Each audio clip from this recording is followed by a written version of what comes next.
Salut, je m'appelle Fabien Olicard. Dans Matière Grise, nous nous intéressons à une thématique en lien avec le cerveau, un petit peu mon organe préféré. Dans les épisodes précédents de la saison 1, vous m'avez proposé de parler de la mémoire. Ça tombe bien, c'est le sujet du jour. Bienvenue dans la saison 2 de Matière Grise.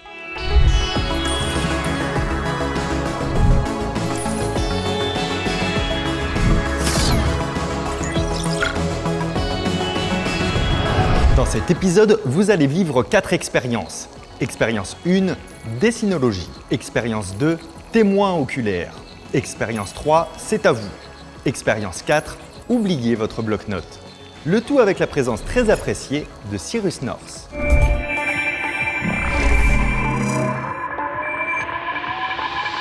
La mémoire est sûrement l'un de mes sujets préférés quand on évoque les possibilités de notre cerveau. Vous imaginez, on a jusqu'à 100 milliards de neurones, jusqu'à 100 000 connexions par neurone.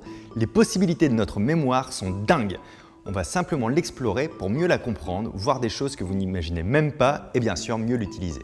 Vous le savez sûrement, mais nous avons plusieurs types de mémoire. Certaines sont liées à la notion de temps et d'autres sont liées à différents sens. Dans cette expérience, vous allez pouvoir participer. Préparez juste une feuille et un crayon à proximité. Pendant que vous allez chercher ça, je vais terminer mon explication. Si vous vous éloignez un petit peu trop de l'ordinateur ou du téléphone, montez le son. Parmi les mémoires principales, nous pouvons citer la mémoire à court terme. C'est une mémoire limitée dans le temps qui dure en moins d'une seconde jusqu'aux environs de 10 minutes. Elle sert par exemple à stocker des informations telles qu'un code de porte d'entrée ou ce genre de choses très rapides qu'on oublie très rapidement. Et justement, la mémoire à court terme, c'est la porte d'entrée de la mémoire à long terme. Lorsque vous voulez retenir un cours par cœur, par exemple, vous allez le répéter plusieurs fois pour vous en imprégner, comme on dit, pour que ça rentre. Donc, pour que ça passe du court au long terme, il va falloir l'entretenir et le répéter. La mémoire juste au-dessus, qui est étroitement liée, de toute manière elles sont toutes liées, c'est la mémoire de travail qui utilise ce qu'il y a dans la mémoire à court terme. Imaginez que vous êtes au restaurant, choisissez ce que vous voulez manger dans le menu qu'on vous apporte. Ça se range dans la mémoire à court terme. Puis, vous discutez avec l'ami qui est venu avec vous. Quelques minutes après, le serveur arrive et demande ce que vous voulez manger. La mémoire de travail pioche la donnée dans votre mémoire à court terme pour que vous puissiez répondre au serveur, évidemment. Et ensuite, vous allez reprendre le fil de la discussion avec votre ami qui lui aussi était stocké temporairement dans la mémoire à court terme. Et enfin, avant de passer à l'expérience, j'aimerais vous parler de la mémoire épisodique. C'est celle qui stocke naturellement ce que vous vivez, vos souvenirs, comme la conversation avec votre ami, qui va rapidement passer dans la mémoire épisodique. Vous n'allez pas vous souvenir de chaque mot que vous avez prononcé, mais vous allez vous souvenir de la soirée avec lui. C'est grâce à cette mémoire que vous savez ce que vous avez fait hier, ou que vous pouvez imaginer la prochaine soirée que vous allez faire. Elle peut se projeter, elle est accentuée par tout un lot de facteurs tels que les émotions, positives ou négatives, tout ce que vous ressentez quand vous vivez un instant précis. Et maintenant, passons à l'expérience, et si vous avez une feuille et un crayon avec vous, tant mieux, vous allez pouvoir le faire avec nous. Toi et moi, on va parler de mémoire aujourd'hui, et il y a 2 secondes avant que ça arrête, tu m'as dit la mémoire, je kiffe, palais mental, tout ça. Ouais. T'as un palais mental? Ouais, j'en ai plusieurs normalement. Ouais. Enfin, normalement, il n'y a que toi qui sais, mais. Non, mais oui, enfin, tu peux en avoir plusieurs, tu vois. C'est mieux. Ouais. Je te confie pour cette première expérience ce carton-plume magnifique. Ouais. On va se baser sur une étude qui a été faite en 2018 à l'université de Waterloo. Donc en gros, je vais te donner une vingtaine de mots. Ok. Et à chaque fois, je te donnerai comme consigne soit d'écrire le mot, soit de le dessiner. Et après, je dois les retenir, genre? Non, Okay. juste écrit Ok. ou Ok, tu ça dessines, marche. c'est tout. Tu vas dessiner une échelle, s'il te plaît. Ok. C'est 5 barreaux, sinon c'est pas une échelle, c'est ça? Ouais, il n'y en avait que 4 et Ouais. j'étais là, genre. Mais moi, je suis un peu d'accord aussi. Trop courte l'échelle. Ouais. Tu dessines un nuage. Ça en dit très long sur ta psychologie, ce nuage. Tu écris le mot livre suivi du mot cintre. Voilà, sans le E. Ouais, d'accord, hein. Ouais, d'accord, je me suis dit, en fait, j'ai surcompliqué le truc. Oh, En fait, tu es parti sur ceinture. Ouais. Je pense sur la racine de ceinture. putain, j'ai honte. On peut le refaire, ça ou pas? Tu peux écrire le mot valise et ensuite tu dessineras une paire de ciseaux. Tu écris le mot ogre suivi du palindrome kayak. Qu'est-ce qu'un palindrome, Cyrus North? C'est quand tu as une symétrie sur un mot, quoi. Ouais. Comme par exemple, ça peut être une phrase aussi, genre engage ce jeu que je le gagne. Exact. Ensuite, Est-ce que ça a rattrapé du coup cintre ou pas? Moi, je trouve. Ok. Tu peux dessiner des lunettes. Et ensuite, écrire le mot trompette. Ok, on est à mi-chemin. Ensuite, tu écris le mot fenêtre. Et après, on va passer à 3 petites phases de dessin. Un poisson, ça marche. Une règle, une fourchette, s'il te plaît, dessinée toujours. Marrante ta fourchette. Ah, elle est chum de ouf la fourchette. Tu écris les 2 mots suivants, télécommande et caméra. Ensuite, tu dessineras une chaussette. C'est pas mal. Tu écris le mot piano. Tu dessines une clé. Est-ce que je suis venu ici pour souffrir, genre? Et on terminera en écrivant le mot limace. Et c'est vrai que tu m'as posé une question de est-ce que je dois retenir des choses. Donc la réponse était non, mais oui, mais non. En fait, le but, c'est de tester juste les différences d'encodage et ta capacité à rentrer les choses dans la mémoire de travail, mémoire épisodique, mémoire sémantique, dans les différents types de mémoire. Et c'est exactement ce qu'ils ont fait durant l'étude de 2018, au moment de la restitution. Tu vas me dire tous les mots dont tu te souviens comme ça spontanément et moi je vais les entourer ici. Ok, donc dans le désordre. Dans l'ordre que tu veux, dans ce qui te fait le plus plaisir. Non, mais j'arriverai pas à faire, je pense, l'ordre total. Mais ça a commencé par échelle et nuages.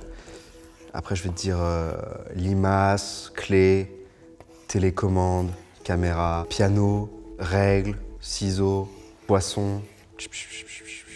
Attends. Tu sais que la mémoire de travail, elle retient en général 7 items, 7 informations pour une durée limitée. On a déjà largement passé 1, 2, 3, 4, 5, 6, 7, 8, 9, 10, 11. Il me reste plus des dessins ou des mots? Je crois que c'est des mots qui me restent. Exact. Et ça, c'est pas un hasard. Tu veux qu'on regarde? Effectivement, tu as trouvé 1, 2, 3, 4, 5, 6 dessins versus 1, 2, 3, 4 mots. Pourquoi je compte que 4 mots? Parce que cintre ne compte pas. On en a tellement parlé, en fait, il y a eu tellement une émotion particulière dessus qu'il est traité différemment des autres informations. Mais tu vois, c'est marrant parce que kayak, ça aurait pu, tu vois. Parce que mais pas d'émotion. On a parlé des palindromes, etc. Donc oui, effectivement, on retient beaucoup mieux ce qu'on a dessiné pour plein de raisons. La première, c'est que pour dessiner, tu es obligé de te concentrer. Donc en fait, tu es obligé de faire ce travail d'analyse et de le condenser. Après, tu as un vrai acte créatif où tu fais marcher ta motricité bien différemment que quand tu écris un mot. Et surtout, pour dessiner, tu es obligé d'aller chercher déjà dans tes souvenirs un souvenir existant qui va te permettre de le dessiner. Tu vois ce que je veux dire? Quand on écrit quelque chose, il y a un processus qui se met un peu en place dans le cerveau depuis qu'on a inventé l'écriture et le papier, surtout pour noter, qui est ton cerveau, il reçoit l'information de « je l'écris quelque part, donc je ne pourrais pas l'oublier, ça existe quelque part. » Et de la même manière, il y a une autre étude qui avait montré que quand tu prends des photos de tes vacances, tu ancres moins le souvenir parce que ton cerveau sait que la photo, elle existe dans le téléphone et qu'on pourrait y revenir. C'est intéressant de passer par le dessin et l'acte créatif. Donc dès que tu vas chercher une image qui est dans ta mémoire épisodique, la mémoire des souvenirs du coup, mémoire épisodique, c'est qu'est-ce que j'ai fait hier. Encore, qu'est-ce que j'ai mangé hier, par exemple, je trouve ça dur. Genre, qu'est-ce que j'ai fait hier, ok, mais qu'est-ce que j'ai mangé hier? Et t'as mangé quoi hier?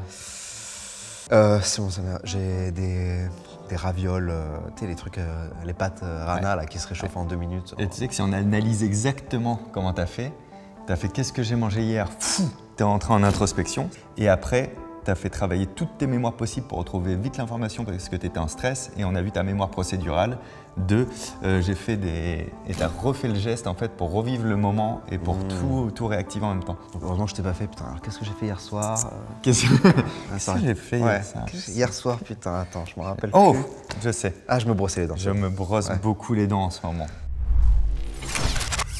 Ce que l'on vient de faire est un condensé vraiment léger de l'étude initiale. On peut aller encore bien plus loin. Montrer une image fonctionne mieux en termes de mémoriel que montrer un mot écrit. Pourquoi? Grâce à l'imaginaire. Imaginer, c'est faire fonctionner sa mémoire épisodique. Et vous savez, c'est celle qui stocke vos souvenirs. Et vous n'avez pas d'effort à faire pour mémoriser ce que vous avez fait il y a 10 minutes ou aujourd'hui. De la même manière, en dessinant, vous utilisez la partie visuelle de votre mémoire épisodique. Un dernier point sur cette étude, ces mêmes chercheurs se sont demandé comment fonctionnait le dessin sur la mémoire épisodique des personnes âgées. Car cette mémoire se dégrade avec le vieillissement, mais pas les régions visuelles qui gèrent cette mémoire. Ils ont fait le test avec les dessins à écrire ou à dessiner et les personnes âgées restituaient nettement plus de mots dessinés que ceux qu'ils avaient écrits. Dans la prochaine expérience, justement, vous allez être les témoins oculaires d'une scène de crime. Est-ce que vous allez être capable de témoigner ensuite? C'est ce qu'on va faire dans quelques instants et j'aimerais vous rappeler que, comme toujours, Matière Grise est sponsorisée par moi-même. Fabien, du coup, on met quoi pour le partenariat? Fabien?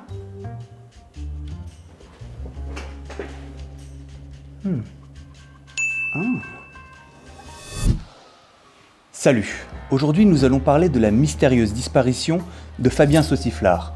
Où est-il? Que fait-il? Pourquoi n'est-il pas présent pour cette partie partenariat? C'est ce que nous allons découvrir aujourd'hui. Bienvenue dans Cabinet Partenariat. Alors, on va commencer par la phase d'exploration. Ah, et on voit quoi? On voit qu'il est en tournée. Et oui, à peine singularité finie, qu'il est déjà reparti en tournée dans toute la France avec son nouveau spectacle En Création. Et En Création, c'est quoi? En fait, il sillonne toute la France dans des petites salles pour créer son nouveau spectacle avec vous, en toute intimité. Et ce qui est bien aussi avec En Création, c'est qu'en fait, aucune représentation n'est la même. Le tour d'un soir, il est peut-être plus là le lendemain, comme mon date Tinder. Hey, casse-tête résolu!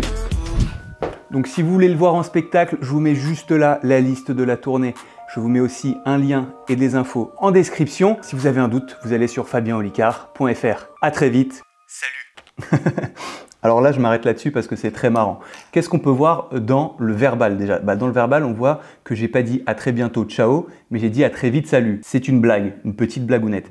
Dans le non-verbal, voilà, on peut voir dans la posture là que j'ai un petit sourire, mais un petit sourire bienveillant parce que c'est une petite manipulation pour vous pousser à acheter les places pour le spectacle, mais parce que je pense que ça sera bien pour vous, ça va être une bonne chose. Ça, on peut le voir sur cet arrêt sur image. Mais par contre, il existe aussi des manipulations qui sont nocives. Et pour vous en prémunir, je vous conseille tout simplement ce petit ouvrage, l'anti-guide de la manipulation, disponible dans toutes les librairies, tous les magasins. Je vous le recommande, je vous le conseille. Merci, on continue.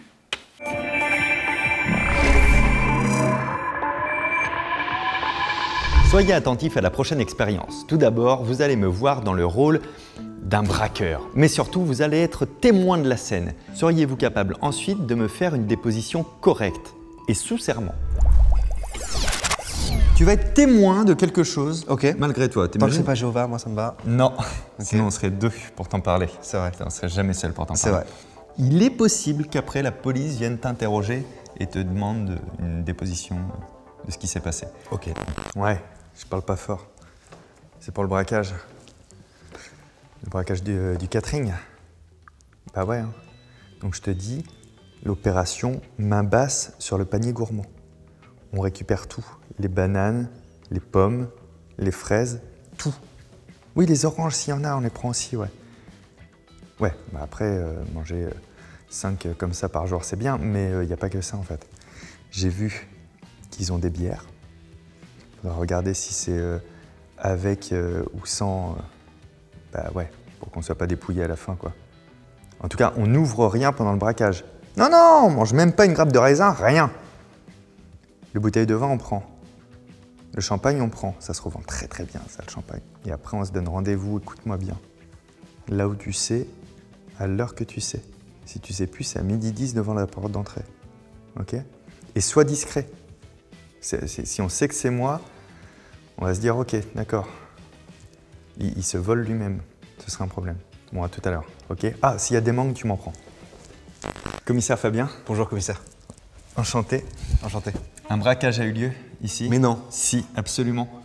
On a volé tout le catering de midi. Je ne pourrais pas t'offrir à manger. Mes soeurs m'ont dit que vous étiez témoin de ce braquage ou de la préparation. Moi, je ne sais pas, ça ne m'intéresse pas. Mais alors attention, j'ai vu Usual Suspect. Si c'est vous et que vous me racontez juste ce qu'il y a autour de, je le saurai. J'ai vu quelqu'un donc au téléphone avec une cagoule et des lunettes. Ok. Qui était en train de raconter à un complice ce qu'il fallait faire en fait, donc l'opération. Ok. Donc c'est une opération, d'ailleurs elle avait un nom, c'était mainmise sur le panier gourmand pour le vol du catering. Le panier garni ou le panier gourmand?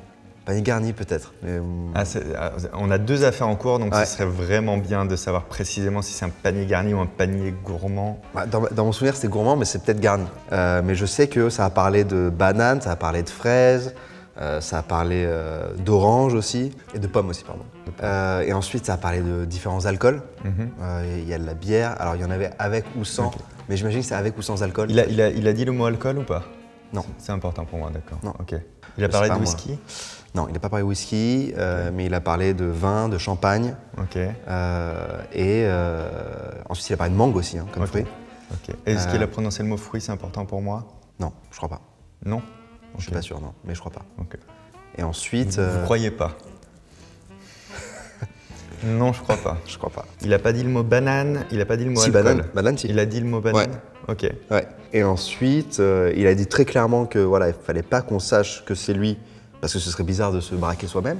D'accord. Donc pour moi, ça donne quand même un indice assez conséquent sur la personne. personne. De toute façon, si on veut vraiment savoir, genre il fallait être là à 12h10 à la porte d'entrée, parce que c'est leur point de rendez-vous, quoi. Vous jureriez tout ce que vous avez dit? Le mot pomme a été prononcé, le mot banane aussi, le mot fruit n'a pas été prononcé? Ah si, parce qu'il y avait 5 fruits et légumes par jour, je crois. Enfin, il y a eu 5 fruits et la phrase, elle n'a pas été terminée. Ok.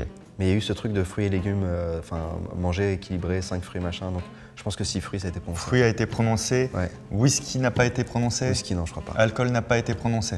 Je suis quasi sûr pour l'alcool, mais je pense pas que ça a été prononcé, mais j'ai un doute. Okay. Whisky, je suis sûr que non. Ok. Alcool, j'ai un petit doute. Ok. Donc il y a juste alcool, on a un petit doute. Ouais. Ok. Vous signerez cette déposition de votre sang? Ouais. Ok. Débrief, tu t'es senti comment? Ouais, assez sûr de moi. Après, voilà, je suis pas à l'abri de m'être trompé, quoi, mais... Ben, en vrai, c'était très bien. Il y a une faille à un moment, je vais te dire laquelle après. Mais ce qui était intéressant déjà, c'était de voir, alors vous ne l'avez pas vu, mais entre les deux séquences, il s'est passé un petit peu de temps, ça a parlé dans cette pièce, pas trop longtemps, mais assez pour laisser la crainte d'oublier un petit peu ce qu'on a vu. Parce que dans la vraie vie, évidemment, si vous assistez à quelque chose, ou même si ce n'est pas un crime d'ailleurs, quand tu racontes ce qui s'est passé hier entre les deux potes que tu as vus, il y a un petit peu de délai qui s'est passé et le cerveau, pour stocker, il rend les choses cohérentes. Donc il englobe des situations, il tire des conclusions. Puis à la fin, je t'ai juste fait le récap pour que tu me valides des choses ou pas. Et c'est assez marrant parce que plus je te faisais insister sur des choses, plus soit tu confirmais, soit tu doutais, soit tu changeais d'avis. Et il y a ça aussi, en fait, les dépositions dans la police, mais même une histoire qu'on va raconter plusieurs fois et on va nous demander plein de détails. On va commencer à changer parce qu'on doute entre ce qu'on a vu la première fois, ce qu'on a entendu, et le fait de s'être entendu soi-même le répéter en le réimaginant.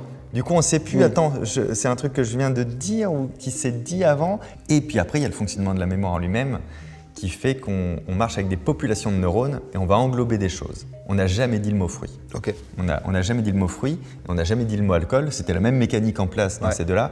J'ai essayé de faire fonctionner en fait des populations de mémoire qui sont connectées. C'est-à-dire que pomme a un lien dans ses 100 000 synapses avec le mot banane, avec le mot fruit, avec l'expression 5 fruits et légumes par jour, etc. En fait, ton cerveau a complété, donc pour lui, il a commencé à valider. Tu avais un doute en fait au début, et c'est après quand je t'ai demandé de confirmer où tu t'es dit non mais si, ça s'est dit. Par contre, il n'y avait pas le mot légumes. Cette micro-erreur, elle montre que, attention, on est faillible et on peut faire confiance à ce qu'on apprend, mais quand on restitue une scène qu'on a vue, on ne peut pas être fiable à 100%. Il ne faut jamais croire que c'est parce qu'on est sûr et certain qu'on a raison.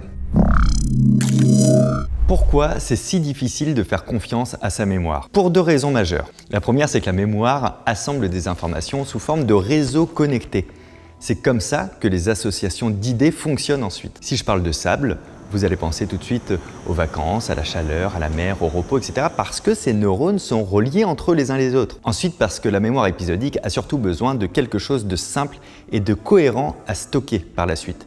Lorsque vous racontez une conversation que vous avez eue avec quelqu'un d'autre, vous ne dites jamais vraiment la vérité. Vous inventez la conversation en fonction des informations globales dont vous vous souvenez vraiment. Ces deux choses abîment le souvenir initial qui devient alors votre souvenir sincère, mais pas totalement fiable.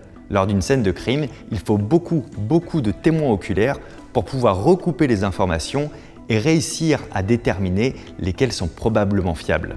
Mais encore une fois, sans en être jamais certain à 100%. Dans la prochaine expérience, vous allez vite comprendre que notre mémoire est à la fois très puissante et très faillible. Parce que oui, nous allons tester la vôtre.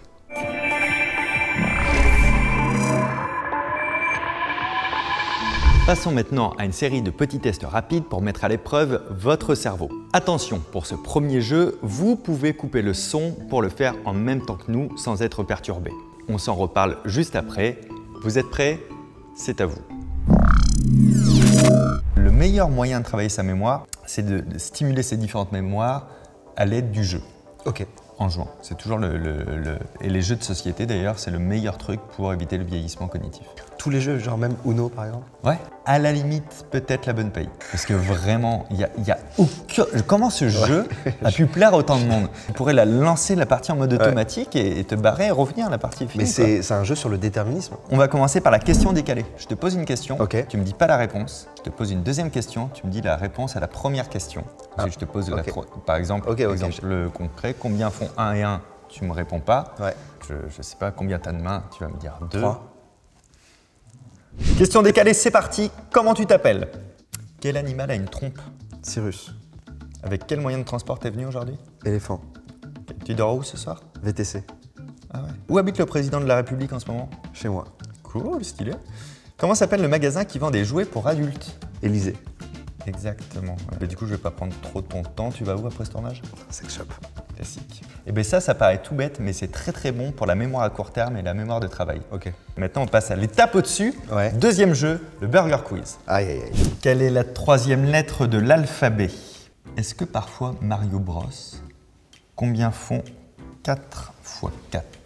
Quelle est la capitale, mais de manière précise, de la France? Comment ça va jusque-là? Très bien. C'est une question? C'est une vraie question. Pardon. De quelle couleur est le bleu? Final, on va essayer de se mettre d'accord. Chocolatine ou pain au chocolat? Combien de fois Chuck Norris a-t-il compté jusqu'à l'infini? En parlant de mémoire, c'était quoi la réponse à la troisième question? Et enfin, est-ce que tu penses avoir tout bon?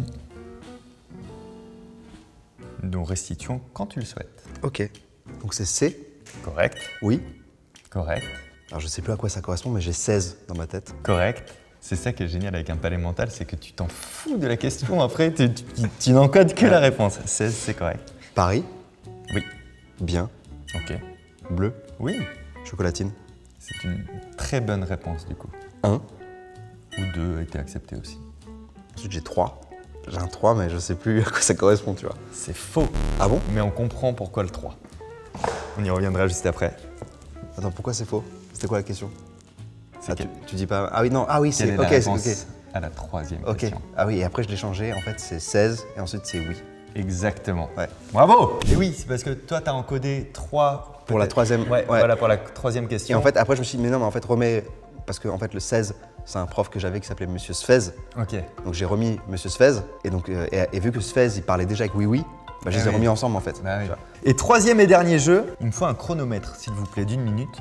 On va simuler que je passe une commande dans un resto. Ouais. Tu la retiens pour moi.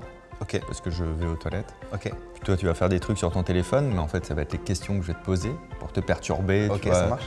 Et perturber ta concentration. Et à la fin, le serveur arrive et il faut que tu restitues la commande. Là, je vais aux toilettes, je vais prendre des œufs maillots, un steak tartare, du reblochon et une mousse au chocolat. Ah oui, une grande eau gazeuse quand même pour faire couler tout ça. Je compte sur toi. Dis-moi 5 mots qui finissent par gramme. Instagram, Gramme est accepté. gramme, ok, kilogramme, hectogramme, décigramme, quoi. Parfait. Quel vêtement tu portais avant-hier? Avant-hier, je portais, j'avais un pantalon noir et en haut, je devais avoir un t-shirt, un t-shirt de mon merch, là, de ma marque. bien sûr. Ouais. Dont tu ne te souviens pas apparemment. Il ne faut pas dire fontaine. Pourquoi? Non, 3 petits points. J'attends la suite de cette expression connue. Ah, c'est une expression connue, ça? Ouais. Ah, vraiment, en expression, je suis... Rien ne sert de courir. Il faut partir à point. Absolument. Et c'est quoi l'expression? Il ne faut pas dire fontaine? Fontaine, je ne boirai pas de ton eau. Ah oui, ok.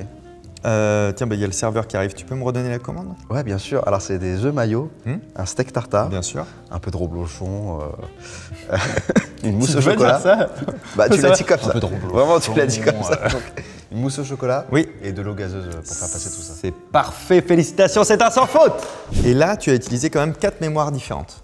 Mémoire de travail, quand je t'ai donné la commande, tu étais capable de le stocker là. Ouais. Tu es capable d'utiliser la mémoire du langage pour retrouver les mots en grammes. Toujours sans abîmer la mémoire de travail, tu étais capable d'aller dans la mémoire épisodique pour savoir comment tu étais habillé hier. Et toujours sans détruire tes items de mémoire de travail, tu étais capable d'utiliser la mémoire sémantique pour retrouver la fin de l'expression. Donc on peut utiliser en plus différents types de mémoire en même temps sans abîmer un stockage temporaire. Et ça, je vous en parle plus maintenant. Une fois qu'on a compris que l'on a plusieurs types de mémoire, On peut alors les stimuler indépendamment les unes des autres pour obtenir un résultat différent. Nous avons tendance à focaliser sur la mémoire de travail et la mémoire sémantique. La mémoire sémantique permet par exemple de retenir vos connaissances. Elle s'organise elle aussi sous forme de réseau, ce qui explique les erreurs dans la deuxième expérience. Sachez que vous n'oubliez jamais ce qu'il y a dedans. En réalité, l'information non utilisée se détache du système et vous n'arrivez plus à y accéder. Mais elle est encore présente, c'est tout à fait différent. Pour une mémoire optimale, il faut donc travailler ces différents types de mémoire. Il y a également la mémoire procédurale, perceptive, etc. et lutter contre la courbe d'oubli en utilisant par exemple un système de flashcard. Pour info, j'ai créé ma propre méthode en 2017 qui s'appelle la Memory Box. Je vous mettrai un lien vers la vidéo dans la description qui vous permet de créer une Memory Box sans l'acheter.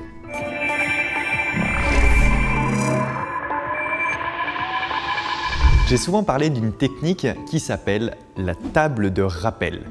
C'est un système très performant qui vous permet d'utiliser votre mémoire épisodique et votre mémoire sémantique à la place de votre mémoire de travail.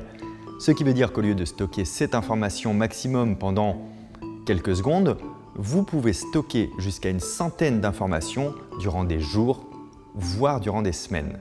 Vous allez l'apprendre instantanément avec Cyrus et je vous dirai après comment l'augmenter et surtout comment vous en servir pour un petit peu tout. Nous allons parler de la table de rappel. Tu connais? Pas du tout. C'est ça qui est trop bien. Il y a vraiment 3 outils majeurs pour la mnémotechnie, en tout cas pour les mnémonistes. C'est le palais mental, tu connais, tu maîtrises. C'est la mnémotechnie, on connaît tous, tu vois, Mewey, donc Ornicart. Et puis la table de rappel, qui est l'art d'encoder des chiffres dans sa tête en images. Ah ça, je suis trop chaud parce que genre tout ce qui est numéros, digicode, numéro de téléphone, etc., c'est un enfer. Même si tu ne sais pas ce que c'est, tu t'en sers déjà un petit peu parce que tu t'en es servi sur le Burger Quiz là tout à l'heure. Avec 16 ? Avec 16, tu l'as transformé spontanément en une image, donc qui avait un son approchant. Et comme ça, tu te dis, je ne vais pas l'oublier. Voici la table de rappel que je vous propose. Elle est très simple à retenir et elle utilise plusieurs systèmes de construction de table de rappel. Ok. En 1, on va se dire que c'est la tour Eiffel. Pourquoi? Parce que la tour Eiffel, ça ressemble à un 1. C'est un grand truc, droit, bien phallique. En 2, j'ai mis le signe. Alors celui-ci ne ressemble pas tellement d'ailleurs, mais un signe, quand on écrit le chiffre 2, on peut voir un signe. 3, un cœur. Parce que inférieur à 3, c'est le signe du cœur. Exactement. En 4, une planche à voile, parce que quand tu dessines un 4 comme ça, on a l'impression d'avoir une planche à voile. Donc là, tu vois, on a utilisé toutes les formes pour ça. Le 5, le serpent, c'est un peu pareil. Pour moi, un 5, ça peut me faire penser à un serpent. Là, on change de système. En 6, une scie, un peu comme pour ton prof tout à l'heure. En 7, une canne. Là, c'est le visuel. Voilà. Exactement. En 8, des lunettes. C'est bon. Parce qu'on a l'infini qui est ici. Un 9 en 9, ça c'est le plus logique et le plus basique. 10 police, c'est pour la rime. On peut aussi construire juste avec des petites rimes comme ça. 10 police. Ok, on se satisfait de une petite rime. Ça dépend de tout à chacun. Hein. En 11, du bronze. Tu te dis, ouais, mais je visualise ça comment le bronze? Après, tu peux rajouter des étapes, c'est pas gênant. Pour moi, en 11, dans ma table de rappel principale, c'est le penseur de Rodin. Ah oui, oui. Et tu vois, quand je pense à 11 bronze, j'ai immédiatement l'image du penseur de Rodin que je mets à la place. Moi, je vais mettre un étron, je pense. Parce que couler un bronze, du coup.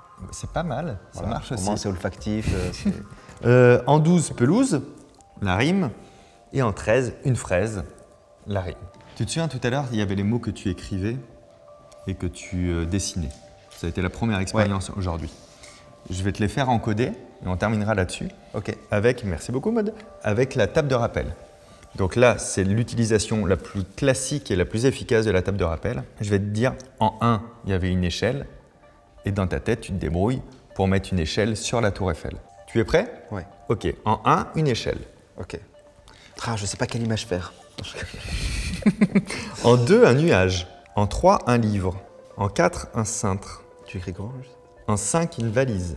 En 6, une paire de ciseaux. En 7, un ogre. En 8, un kayak. En 9, des lunettes. Et ça tue quand tu tombes sur des images qui sont déjà dans ta table de rappel. En 10, une trompette. En 11, une fenêtre. Ok. J'imagine l'image de toi qui jette de la merde par la fenêtre, là. Vraiment. En 12, un poisson. Et en 13, une règle. Ok. Est-ce que tu peux me faire la restitution en me disant 1, blablabla, 2, blablabla? Ok. Donc en 1, une échelle. Tout à fait, monsieur. En 2, un nuage. Absolument. En 3, un livre. C'est exact. En 4, un cintre. Oui. En 5, une valise. Oui. En 6, des ciseaux. Oui. En 7, un ogre. Oui. En 8, du kayak. Oui. En 9, des lunettes. Oui, joli. En 10, trompette. Oui. En 11, fenêtre. Oui. En 12, poisson. Oui. Et en 13, règle. Oui. Jusque-là, aucune différence avec le palais mental. Il y avait quoi en 9? En 9, il y avait des lunettes. Oui. Il y avait quoi en 13? En 13, il y avait une règle. Oui. Le 2, c'était lequel? Le 2, c'était nuage. D'accord. Le cintre était en combien? Le cintre, il était en 4. La fenêtre était en? La fenêtre, elle était en 11. Est-ce que tu te sens puissant? Est-ce que c'est pas incroyable d'avoir… Tu as tout le séquençage après, tu perds le côté linéaire de te raconter une histoire ou de prendre un palais mental, avec la possibilité comme ça de dissocier des informations et de pouvoir y aller. Que je te dise le mot, tu trouves le chiffre. Si je te dis le chiffre, tu trouves le mot. On se rappelle quand même qu'il y a quelques secondes, tu ne savais pas ce que c'était une table de rappel. Hein. Cyrus Nord, s'il vous plaît! Tu m'as tout appris. J'espère vraiment que vous l'avez fait en même temps que nous, car cette table de rappel de niveau 13 va vous servir toute votre vie. Vous pouvez créer la vôtre de table en codant les chiffres et les nombres comme vous le souhaitez vous. Pour ça, je vous recommande soit le Major System, très efficace, ou simplement de créer celle qui vous parle le plus. Je vous mettrai des liens vidéo pour ça dans la description, ça vous permettra de vous guider un petit peu. Avec cette table, vous pouvez retenir un numéro de téléphone, une liste de courses, mais plus simplement tout ce que vous voulez. Imaginez que vous avez un exposé d'histoire à faire en 10 parties et que vous n'avez pas le droit d'avoir des notes avec vous pendant l'exposé. Si la partie 6 est par exemple sur l'économie du pays, alors vous pouvez simplement imaginer une liasse de billets en train de se faire scier. En faisant comme ça, vous n'oublierez jamais où vous en êtes pendant l'exposé. Alors c'est un exemple simple, mais c'est surtout pour vous montrer que c'est ensuite à vous de vous approprier l'outil table de rappel. Merci à tous les participants, à toute l'équipe, à Sherlock's Mind et à Updated à la production, à Loïc à la réal avec toutes les équipes et bien sûr à Cyrus. N'hésitez pas à découvrir ces vidéos, le lien est dans la description. Le prochain épisode de Matière Grise sera publié le mois prochain et il va parler du mensonge. Vous pouvez vous abonner gratuitement à cette chaîne si cette série vous plaît, comme ça vous ne manquerez pas les prochains épisodes. Vous avez également tous les anciens épisodes de la première saison de Matière Grise dans la description. Alors, notre mémoire est-elle infinie? Arriverons-nous à mieux comprendre notre cerveau pour mieux l'utiliser? Vous saurez tout cela et bien plus dans les prochains épisodes de Matière Grise. À très bientôt. Ciao!